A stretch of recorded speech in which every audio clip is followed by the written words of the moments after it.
এই এতগুলো রাষ্ট্রের ভিতরে বর্তমানে 2024 সালে এসে একটা মাত্র রাষ্ট্র যেখানে কোরআনের আইন, কোরআনের শাসন, কোরআনের হুকুম দিয়ে রাষ্ট্রটা পরিচালনা করছে। 53-54 বছর চলে গেল। এই 54 বছর স্বাধীন হয়েছে, আর তাদের স্বাধীন হয়েছে মাত্র 2.5 বছর। এই 2.5 বছরের মধ্যে তাদের অর্থনৈতিক অবস্থা আমাদের চাইতে ডাবল হয়ে গেছে। এই ক্ষমতা নেওয়ার সময় তাদের অর্থনৈতিক অবস্থা ছিল এই আফগান রুপি 120 রুপি $1 সমান ছিল। 120 রুপি দিয়ে $1 পাওয়া যেত। আজকে 2.5 বছর পরে আজকে আপনি এখন বসে এখানে ইন্টারনেটে ছাড়বেন, দেখেন আফগান কয় রুপিতে $1 সমান।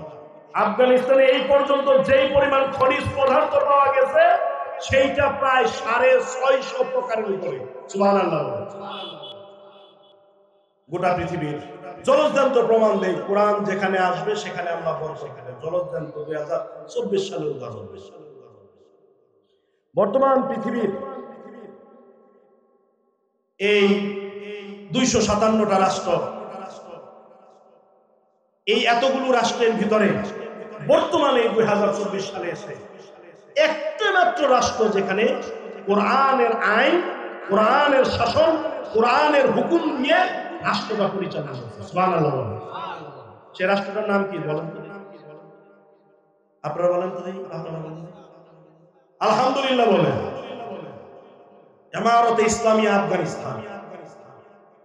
বর্তমানে 250-এর উপরে রাষ্ট্রের ভিতরে একটা মাত্র রাষ্ট্রে ইসলামী আইন, কোরআনের শাসন দিয়ে একটা মাত্র রাষ্ট্র পরিচালনা হচ্ছে এই 2.5 বছর। কি বরকত আল্লাহ দিয়েছেন। আফগানিস্তানে এই বর্তমান তালেবান সরকার যখন নাকি ক্ষমতা নেয়, এই ক্ষমতা নেওয়ার সময় তাদের অর্থনৈতিক অবস্থা ছিল এই আফগান রুপি 120 রুপি $1 সমান ছিল। 120 রুপি দিয়ে $1 পাওয়া যেত। আজকে 2.5 বছর পরে আজকে আপনি এখন বসে এখানে ইন্টারনেটে ছাড়বেন, দেখেন আফগান কয় রুপিতে $1 সমান। সেইটা 50-এর নিচে নেমে আসছে। সুবহানাল্লাহ বলেন। অর্থাৎ যারা আমাদের চাইতেও অর্থনীতিতে পিছিয়ে ছিল, আজকে আফগানিস্তানের 1 টাকা সমান বাংলাদেশের 2 টাকা হয়ে গেছে। আমাদের স্বাধীনতার কয় বছর গেল বলেন? এই যে বিজয় দিবস 71 সাল থেকে নিয়ে এই 24 সাল পর্যন্ত হিসাব করেন, 53-54 বছর চলে গেল। এই 54 বছর স্বাধীন হয়েছে, আর তাদের স্বাধীন হয়েছে মাত্র 2.5 বছর। এই 2.5 বছরের মধ্যে তাদের অর্থনৈতিক অবস্থা আমাদের চাইতে ডাবল হয়ে গেছে। গতকালের নিউজ বলি, আফগানিস্তানে এই বছর সার্ভে করে তারা বের করছে, আফগানিস্তানে এই পর্যন্ত যেই পরিমাণ খনিজ পদার্থ পাওয়া গেছে সেইটা প্রায় 650 প্রকারের উপরে। সুবহানাল্লাহ।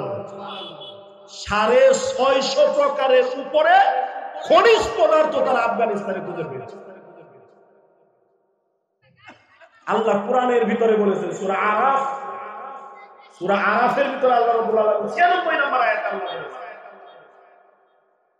যে যখন ঈমানদার মুত্তাকি পরহেজগার, যখন নাকি তার ঈমান নিয়ে মুত্তাকি পরহেজগারিতা নিয়ে কোরআন নিয়ে কোন রাষ্ট্রকে শাসন করবে, কোরআন নিয়ে যারা চলবে, বারাকাতিম মিনাস সামাই ওয়াল আরদ, আল্লাহ রাব্বুল আলামিন তাদের জন্য আসমান এবং জমিনের সমস্ত বরকতের দরজাগুলোকে খুলে দিবেন। যে আফগানিস্তান ছিল আফিন চাষ নির্ভর, সেই আফগানিস্তান আজকে জাফরান চাষ নির্ভর হয়ে গেছে। সুবহানাল্লাহ বলেন।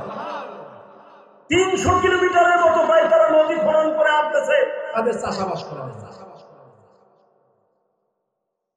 এটা কেন হয়েছে?